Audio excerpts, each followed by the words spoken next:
ఎందుకు హరీష్ రావు మీద వేస్తలేరు అనే మాటలే మాట్లాడుతున్నాడు తప్ప, లేకపోతే ఇంకేదో కేసులు, ఇంకేవో కేసులు, కాళేశ్వరం, లేదా అన్ని అబద్ధాలు మాట్లాడడానికే తన సమయం అంతా వెచ్చిస్తున్నాడు తప్ప, ఈ అబలలు, ఈ మైనర్ బాలికలు, వీళ్ళ పరిస్థితి గురించి ఆలోచించే పరిస్థితి గౌరవ ముఖ్యమంత్రి గారికి లేదు.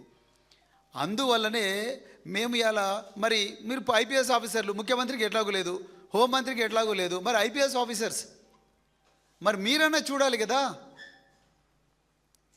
మీరన్నా చూసి మీరు రివ్యూ చేయాలి కదా. మీరు స్పెషల్ పార్టీలు పెట్టాలి, మమ్మల్ని అరెస్ట్ చేయడానికి అలా స్పెషల్ పార్టీలను పెట్టిండ్రు కదా. ఆ స్పెషల్ పార్టీలు ఏదో రాజ్ కుమార్ మీదనే పెడితే వాడు దొరికేటోడు కదా, 6 మంది ప్రాణాలు ఆగేవి కదా. దీని మీద ఎవరూ ఆలోచించడం లేదు. ముఖ్యంగా పోక్సో నిందితుల మీద ప్రత్యేకమైన దృష్టి ఉండాలి. ఎందుకంటే వాళ్ళు ఎట్లా ఆలోచిస్తారంటే, మీరు ఏ రీసెర్చ్ అయినా చదవండి, వాళ్ళు ఎట్లా ఆలోచిస్తారంటే, ఈ అమ్మాయి నాకు దక్కలేదు, వేరే వాడికి కూడా దక్కకూడదు, ఈ అమ్మాయి నా మీద కేసు పెట్టింది, నేను ఎట్లయినా జైలుకు పోతా, నన్ను ఎట్లయినా శిక్ష పడేస్తారు, కానీ ఈ అమ్మాయిని ఖతం చేస్తే, వీళ్ళ కుటుంబ సభ్యులు ఖతం చేస్తే నేను ఆ జైలుకు పోకుండా ఉంటాను అనే మానసిక స్థితి పోక్సో నిందితులకు ఉంటుంది. ఎవిడెన్స్ మొత్తం వేరేజ్ చేయాలనుకుంటాడు, ఇంక్లూడింగ్ ఫిర్యాదుదారు, బాధితురాలను కూడా ఖతం చేయాలనుకుంటాడు పోక్సో నిందితుడు. ఇలా పబ్లిక్ ప్రాసిక్యూటర్స్ పేట్ బషీరాబాద్ పోక్సో కేసులో, అంటే ఆ బండి సంజయ్ గారి, ఆయన ఇలా బర్త్డే జరుపుకుంటున్నాడు, అది పక్కకు పెడితే ఒక్క క్షణం, బండి సంజయ్ గారి కొడుకు, ఆయన విషయంలో కూడా ఇదే స్టోరీ. ఇప్పుడు కోర్టు బెయిల్ ఇచ్చింది, సరే కోర్టు తనకుండే ప్రమాణాలు తనకుంటాయి కాబట్టి కోర్టుని ఏమనలేము, మనం వాదించే విషయం మీదనే ఆధారపడి ఉంటుంది. మరి గౌరవ పబ్లిక్ ప్రాసిక్యూటర్ ఎందుకు ఈ బెయిల్ అపోజ్ చేయలేదు? నేను చెప్పిన విషయాలు వారికి తెలియవా? నేను చెప్పిన విషయాలు పోలీస్ కమిషనర్ సైబరాబాద్ ఆయనకు చెప్పలేదా చెప్పమని? ఒక పోక్సో కేసు నిందితుడు, ఒక అమ్మాయి తనకు చెందనప్పుడు ఇంకొకరికి చెందకూడదనే కదా ఆ మైనర్ బాలికకు సంబంధించిన వీడియోలను కూడా ముందరనే రిలీజ్ చేసిండు. ఆ వీడియోలు 100 ఛానళ్ళలో రిలీజ్ చేసి ఆ ఛానళ్ళు మళ్ళీ సోషల్ మీడియా అకౌంట్లలో పెట్టి ఎందుకు చేసిండు? నాకు చెందకపోతే ఇంకొకటికి ఈ అమ్మాయి చెందకూడదు అన్న క్రూరమైన మనస్తత్వం పోక్సో నిందితులకు ఉంటుంది. అలాంటి వాళ్ళ బెయిల్ ఇచ్చేటప్పుడు కూడా పబ్లిక్ ప్రాసిక్యూటర్ ఇది నేను చేయలేను, డిఫెన్స్ చాలా గట్టిగా ఉందనుకుంటే, మీరు అభిషేక్ మను సింఘ్వికి కోట్ల రూపాయలు పెడుతున్నారు, సిద్ధార్థ లూత్రాకు కోట్ల రూపాయలు పెడుతున్నారు, ఇంకెవరికో పెద్ద పెద్ద లాయర్లకు కోట్ల రూపాయలు పెడుతున్నారు. మీ గవర్నమెంట్ రికార్డ్సే చెప్తా ఉన్నాయి. ఇన్ని డబ్బులు ఇచ్చి ఫేక్ కేసులు, బీఆర్ఎస్ పార్టీ నాయకుల మీద పెడుతున్న ఫేక్ కేసులను వాదించే బదులు ఇదే సిద్ధార్థ లూత్రాను, ఇదే మను సింఘ్విని, ఇంకా పెద్ద పెద్ద లాయర్లు ఎవరైనా ఉంటే వాళ్ళందరినీ తీసుకొచ్చి ఈ నిందితులకు బెయిల్ రాకూడదు అని చెప్పి ఎందుకు అడగడం లేదు రేవంత్ రెడ్డి గారని నేను ఒక్కనే కాదు, ఎంత తెలంగాణ సమాజం అంతా ఇలా అడుగుతూ ఉన్నది. మీరు ఏ విధంగా అడిగి ఉంటే ఇలా ఈ 6 మంది చనిపోయి ఉండేవాళ్ళు కాదు కదా.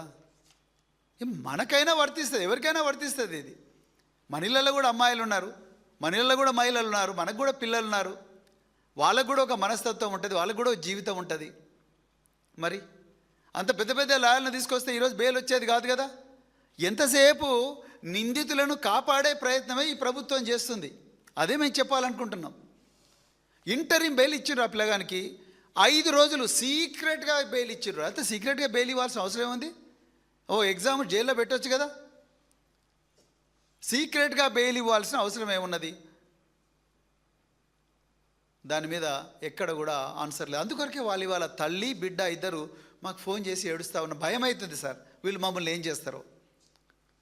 అసలే ఆయన పవర్ఫుల్. రెండవది, మేము కేంద్ర హోంశాఖ సహాయ మంత్రి గారు కూడా నా బిడ్డను బెదిరించారు అని చెప్పి క్లియర్గా మెజిస్ట్రేట్ గారి ముందర వాంగ్మూలం ఇచ్చినా కూడా, సంగప్ప గారు సమక్షంలో ఇదంతా జరిగిందని వాంగ్మూలం ఇచ్చినా కూడా వాళ్ళిద్దరికి కనీసం నోటీస్ కూడా ఇవ్వలేదని వాళ్ళు ఏడుస్తూ ఉన్నారు.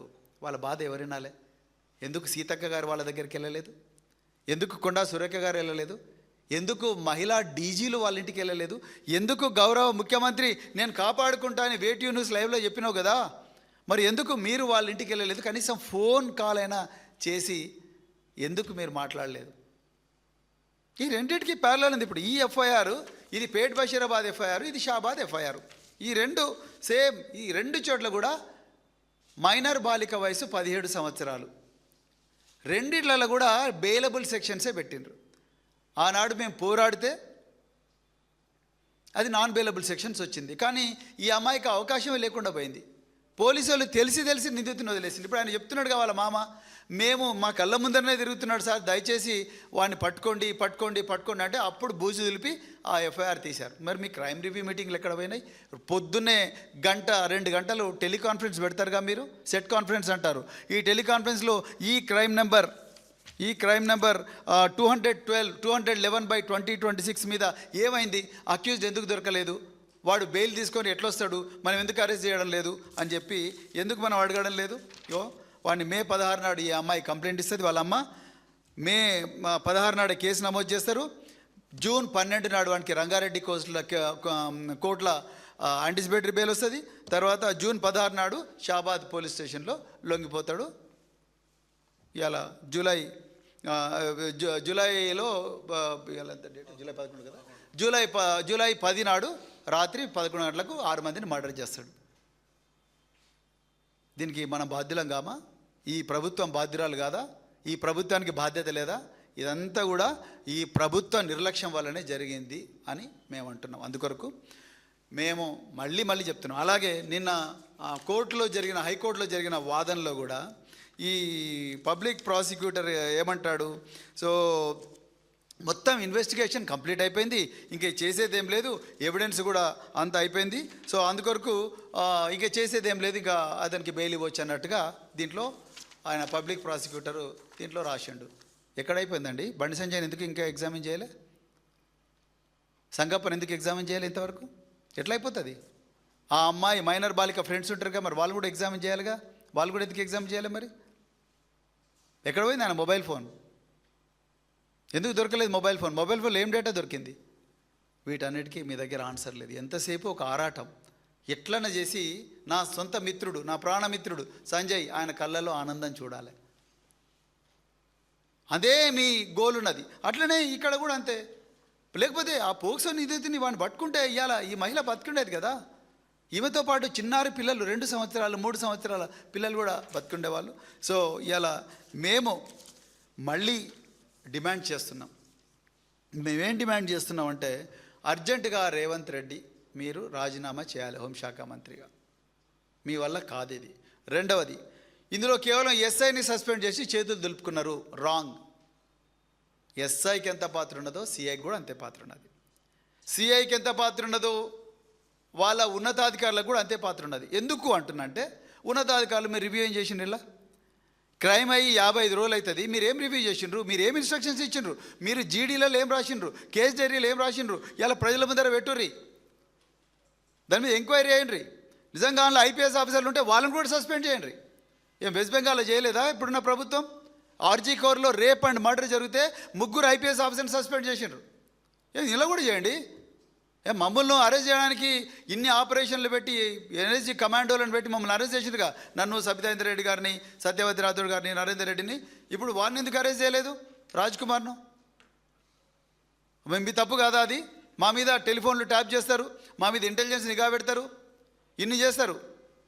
ఇప్పుడు మీ భద్రత అంతా, మీ మ్యాన్ పవర్ అంతా కూడా అమ్మాయిలను రక్షించడం కాకుండా, వాళ్ళ కుటుంబాలను రక్షించడం కాకుండా, తిరుపతి రెడ్డిని, కొండలరెడ్డిని రక్షించడం కోసం అత్యాధునిక ఆయుధాలు, ఇజ్రాయెల్ నుంచి దిగుమతి చేసుకున్న ఆయుధాలు పెట్టి వాళ్ళని రక్షిస్తున్నారు. మరి ఈ షాబాద్లో ఉండే ఈ పేద మహిళలను, ఈ రుక్కమ్మను, అదేవిధంగా సరితను, పరీక్షిత్ను, దైవిక్షిత్ను, ఆ మైనర్ బాలికను ఎవరు రక్షిస్తారండి? మీరు పెట్టాల్సిన డబ్బు అంతా రేవంత్ రెడ్డి భూముల కన్నా, లేకపోతే దందల కన్నా, లేకపోతే వాళ్ళ సోదరుల కన్నా పెడుతున్నారు. ఇంక ఎట్లా అవుతుంది? ఎట్లా మ్యాన్ పవర్ ఎట్లా వాడుతున్నారు మీరు? వీటన్నిటి మీద కూడా చర్చ జరగాలి. అందుకొరకు ఉన్నతాధికారులు కూడా ఎవరైనా నిర్లక్ష్యంతో పనిచేసి ఉంటే మీరు వాళ్ళ మీద కూడా యాక్షన్ తీసుకోవాలి. మూడవది, ఇప్పటి నుంచైనా ఈ పోక్సో కేసుల్లో మీరు బెయిలబుల్ సెక్షన్లు పెట్టి వాళ్ళను స్టేషన్ బెయిల్ ఇచ్చే కార్యక్రమాలు మానుకోవాలి.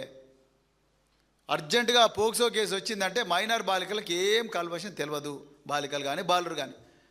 వాళ్ళు తెలియని వాళ్ళు స్టేట్మెంట్ ఇచ్చిందంటే అర్జెంటుగా వాళ్ళను ముందు జైలుకు పంపించాలి, దాని తర్వాత వాళ్ళు ప్రూవ్ చేసుకుంటారు. మేము అమాయకులమని, అంతే తప్ప అడ్డదిడ్డంకి పోద్ది. ఇప్పటివరకు ఇచ్చిన బెయిల్స్ ఏమైనా ఉంటే వాటి మీద పునఃసమీక్షించాలి డీజీపీ గారు. పోక్సో కేసుల నిందితులకు ఇప్పటికేమైనా బెయిల్స్ ఇచ్చుంటే డీజీపీ గారు, DG women safety, home minister గురించి నేను చెప్పను, ఎందుకంటే ఆయనకి ఏం తెలియదు, ఆయనకి ఇంట్రెస్ట్ లేదు. డీజీపీ గారు, హోమ్ డీజీ ఉమెన్ సేఫ్టీ, మిగతా అధికారులు అర్జెంటుగా ప్రతి బెయిల్ని కూడా పునఃసమీక్షించి మీరు వాళ్ళ బెయిల్ రద్దు చేసే పరిస్థితి తీసుకురావాలి. దానికి మీరు మళ్ళీ యాక్షన్ తీసుకొని కోర్టులో అఫిడవిట్ వేయాలి, ఫాస్ట్ ట్రాక్ కోర్టు పెట్టాలి. తర్వాత నిందితులకు బెయిల్ ఇవ్వకుండానే ట్రయల్ నిర్వహించాలి. Bail, even if bail is a matter of right of an accused, even then POCSO is a different case. POCSO need to be viewed on a different plane with a different perspective. లేకపోతే మాత్రం మన తెలంగాణలో మన అమ్మాయిల పరిస్థితి ఘోరంగా ఉంటుంది. అందుకొరకే ఇంకా చివరిగా సభ్య సమాజం ఈ కుటుంబానికి, ఈ మృతుల కుటుంబాలకు అండగా నిలవాల్సిన అవసరం ఉన్నది. కేవలం షాబాద్ సమస్య అని చెప్పేసి బషీరాబాద్ వాళ్ళు ఊకే కూర్చుంటే నడవదు. షాబాద్ సమస్య అని చెప్పేసి వికారాబాద్ వాళ్ళు ఊకే కూర్చుంటే నడవదు. పేట్ బషీరాబాద్ సమస్య అని చెప్పి దౌలతాబాద్ వాళ్ళు ఊకే కూర్చుంటే నడవదు. ఇది ప్రతి ఒక్కరి సమస్య. విద్యార్థులు, ముఖ్యంగా జంజీ ఇంటర్మీడియట్ విద్యార్థులు, 10th క్లాస్ విద్యార్థులు, మీ ప్రాణాలకు రక్షణ కరువు అవుతూ ఉన్నది. ఏ నిందితులు ఎవరైతే మీ మీద స్టాకింగ్ చేస్తున్నారో దయచేసి మీ పేరెంట్స్తో షేర్ చేసుకోండి. వాళ్ళు మీ సొంత బంధువులు అయి ఉండొచ్చు, వాళ్ళు మీ ఇంటి పక్కలలో ఉండొచ్చు. మీ పేరెంట్స్తో షేర్ చేసుకోండి, మీ బంధుమిత్రులతో షేర్ చేసుకోండి. ఏ కొంచెం అనుమానం వచ్చినా కూడా దయచేసి పోలీస్ స్టేషన్లో కంప్లైంట్ చేయండి. భయపడొద్దు. తల్లిదండ్రులారా, పిల్లలకి ఇలాంటివి ఏమైనా జరుగుతుంటే వాళ్ళు చెప్పలేకపోవచ్చు, కానీ వాళ్ళ బిహేవియర్లో మార్పు వస్తుంది. ఒక్కటేసారి సడన్గా మూలకు పోతారు, సడన్గా నిద్రలో లేచి ఏడుస్తారు, లేకపోతే బెడ్ మీదనే ఒంటేలు పోసుకుంటారు, భయపడుతూ ఉంటారు, నార్మల్గా ఉండరు, ఫిట్స్ వస్తూ ఉంటాయి ఒక్కోసారి. అవన్నీ గుర్తించిన వెంటనే తల్లి కానీ తండ్రి కానీ అర్జెంటుగా పోలీస్ స్టేషన్లో కంప్లైంట్ చేయడం కానీ, లేకపోతే పక్కనే భరోసా సఖీ కేసీఆర్ గారి సమయంలో పెట్టారు, భరోసా సఖీ కౌన్సిలింగ్ సెంటర్స్లోకి తీసుకెళ్లడం కానీ, లేకపోతే మహిళా పోలీస్ అధికారులతో మాట్లాడడం కానీ దయచేసి అలాంటివి చేయాలి. అదేవిధంగా ఇలాంటి నిందితులు ముందు ఏదో సహాయం చేస్తున్నట్టుగా మన ఇళ్లలోకి వచ్చి 5 మంది పిల్లలుంటే ఒక్కరినే టార్గెట్ చేసే ప్రయత్నం చేస్తారు. ఎవరు ఆ ఒక్కరు, వాళ్ళకి ఏం జరుగుతుంది, వీటన్నిటి మీద కూడా తల్లి తండ్రి ఒక కన్నేసి ఉంచాలి. ఇలాంటి దుర్మార్గులు ఒక అమ్మాయిని టార్గెట్ చేసి ఆ అమ్మాయి ఎప్పుడు ఏకాంతంగా ఉండాలని కోరుకుంటారు, వీళ్ళతోనే గడపాలని కోరుకుంటారు. ఫస్ట్ చాలా ఫ్రెండ్లీగా వస్తారు, కానీ తర్వాత ఒక్కసారి అఘాయిత్యం జరిగిన తర్వాత కోలుకోలేని దెబ్బ ఉంటుంది. ఇప్పుడు చూడండి మీరు, పేట్ బషీరాబాద్ బాధితురాలు ఇప్పటికి కూడా భయపడుతుంది. అంటే ఒక్కసారి వాళ్ళ మైండ్ అంటే చివరి వరకు కూడా భయపడుతూ ఉంటారు. తల్లి భయపడుతుంది, బిడ్డ భయపడుతుంది. ఈ పరిస్థితుల్లో మరి తెలంగాణ సమాజం అంతా కూడా ఈ కుటుంబాల వైపు, ఈ ముఖ్యంగా ఈ షాబాద్ మృతులకు నివాళి అర్పించాల్సిన అవసరం ఉన్నది. ప్రతి పోలీస్ స్టేషన్లో కూడా మనం చెప్పాల్సిన అవసరం ఉన్నది.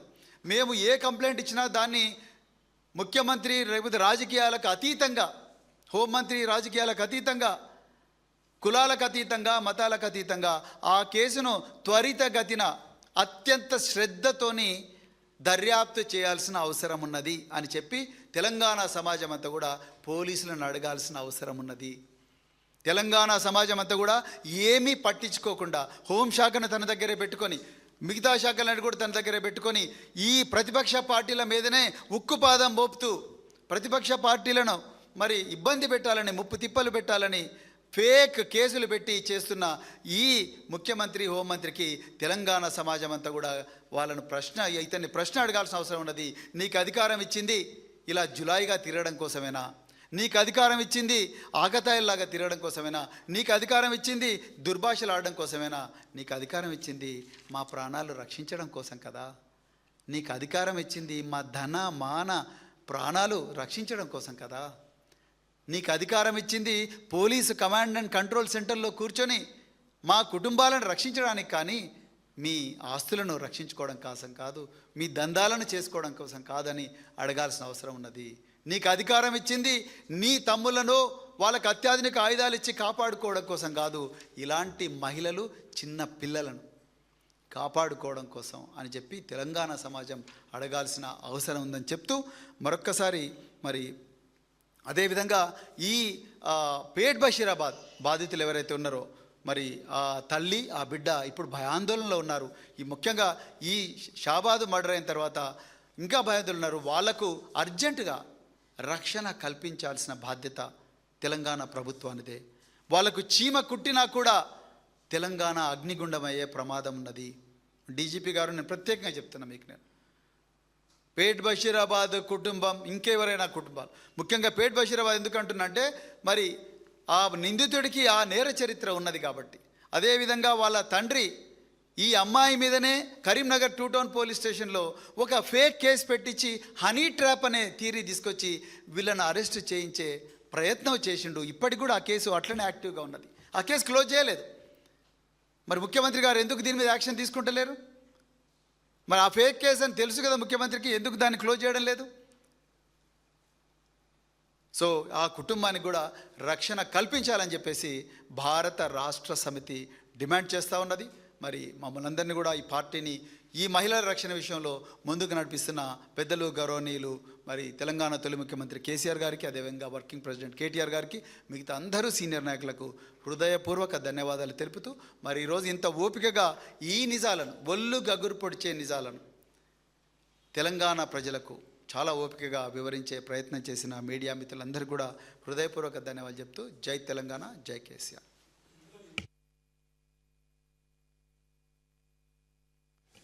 డెఫినెట్గా ఉంటుందండి, ఎందుకు ఉండదు? డెఫినెట్గా ఉంటుంది, ఎందుకు ఉండదు? ఇప్పుడు పోక్సో కేసు 55 రోజుల నుంచి ఒక అక్యూజ్డ్ దొరుకుతలేడు. తెలంగాణ అంతా అట్టుడికిపోతున్నది పోక్సో కేసుల్లో. అలాంటప్పుడు డిఎస్ఆర్లో వాళ్ళకు ప్రతిరోజు కూడా ఎన్ని కేసులు రిజిస్టర్ అనేది వస్తుంది. ఆ ఎన్ని కేసులు రిజిస్టర్ అయినా వస్తున్నప్పుడు ఈ కేసులో ఏమైంది అనేది వాళ్ళు క్రైమ్ రివ్యూ పెట్టుకోవాలి కదా. క్రైమ్ అగెన్స్ట్ ఉమెన్ అనేది ఒక ఇంపార్టెంట్ హెడ్. అందుకొరకే కేసీఆర్ గారి సమయంలో డీజీ ఉమెన్ సేఫ్టీ అని ఒక కొత్త వింగే స్టార్ట్ చేశారు. దానికి డీజీపీ ర్యాంక్ స్థాయి అధికారిని ఇన్ఛార్జ్గా పెట్టారు. మరి ఎక్కడ రివ్యూలు జరిగినాయి? రివ్యూలు జరిగితే చూపించండి, తెలంగాణ ప్రజల ముందర పెట్టండి. ఇవన్నీ అడుగుతాం రేపు మేము. తెలంగాణ ప్రజల ముందర పెట్టాలి, తప్పకుండా ఉంది ఆయనకు రెస్పాన్సిబిలిటీ. ఆయనకుంది, వాళ్ళ డీసీపీకి ఉన్నది. మరి ఏమి రివ్యూ చేసినట్టు మీరు? ఎక్కడుంది మీ రివ్యూ? చూపించండి, మీ సీడీలు చూపించండి. 164 మెజిస్ట్రేట్ ముందర చనిపోయిన ఈ మైనర్ బాలిక స్టేట్మెంటు రికార్డ్ చేసినరా? చేయలే. నాకున్న సమాచారం మేరకు చేయలే. ఎందుకు? వాళ్ళు పేదోళ్ళు. ఎవరు అడుగుతారు వాళ్ళ గురించి? ఎవరు అడుగుతారు వాళ్ళ గురించి? ఎవరు అడిగే పరిస్థితి లేదు కాబట్టి వాళ్ళ పరిస్థితి ఇట్లున్నది. అందుకొరకే 6 మంది నిద్ర లేకముందే చచ్చిపోయారు. 100% చేస్తాం. పోలీస్ అధికారుల మీద న్యాయ పోరాటం చేస్తాం. అదేవిధంగా ఇంకే హోంమంత్రి మీద కూడా, ముఖ్యమంత్రి మీద కూడా పోరాటం చేస్తాం, తప్పకుండా చేస్తాం. బికాజ్ ఈజ్ ఎగ్జిక్యూటివ్ హెడ్, అంతే. ఆయన తప్పించుకోవడానికి వీల్లేదు. ఆయన మరి హోంమంత్రిగా ఆయన ఉన్నాడు. ఇప్పుడు ప్రతి ఫైల్ కూడా ఆయనకే పోతుంది కదా. మరి ఆయన ఎందుకు రివ్యూ చేయడం లేదు దీని మీద? ఆయన ఎక్కడ మినిట్స్ ఆఫ్ ద మీటింగ్ అడుగుతాం తప్పకుండా. రేవంత్ రెడ్డి గారు, మీరు మినిట్స్ ఆఫ్ ద మీటింగ్ బయట పెట్టండి. You have abdicated your responsibility. పూర్తిగా విఫలమైండు.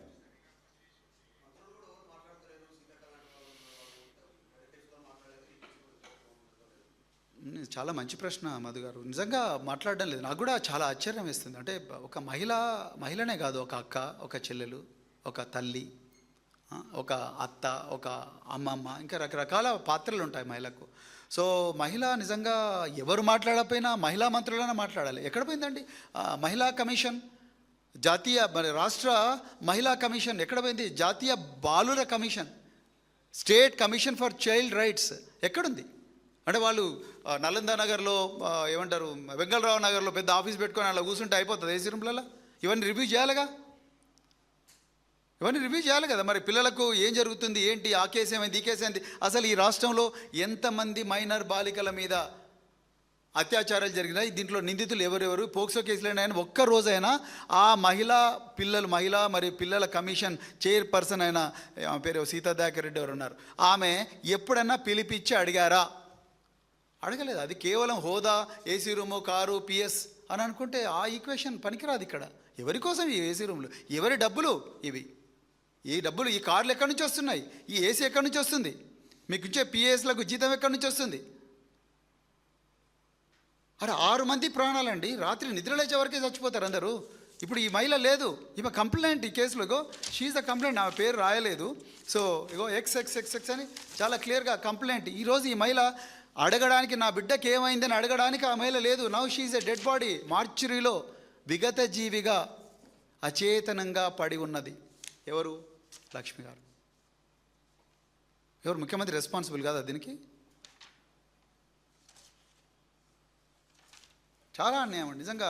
ఇంత ఘోరంగా తెలంగాణలో శాంతి భద్రతల పరిస్థితులు దిగజారుతాయి అనేది నిజంగా ఎవరు అనుకోలేదు. అందుకొరకే చాలా చాలా బాధగా ఉంది. ఈ ప్రెస్ కాన్ఫరెన్స్ ఈ విధమైన పరిస్థితుల్లో పెట్టాల్సి వచ్చినందుకు చాలా బాధగా ఉంది. మళ్ళీ రిక్వెస్ట్ చేస్తున్నా ప్రభుత్వాన్ని, దయచేసి మీరు పోక్సో కేసులకు బెయిల్ ఇచ్చే విషయంలో, నిధులకు బెయిల్ ఇచ్చే విషయంలో 1-2 సార్లు ఆలోచించాలి. ఇప్పటివరకు ఏమైనా ఇచ్చుంటే మాత్రం వాటన్నింటినీ అర్జెంటుగా క్యాన్సిల్ చేయించండి. Thank you very much. జై తెలంగాణ, జై కేసీఆర్.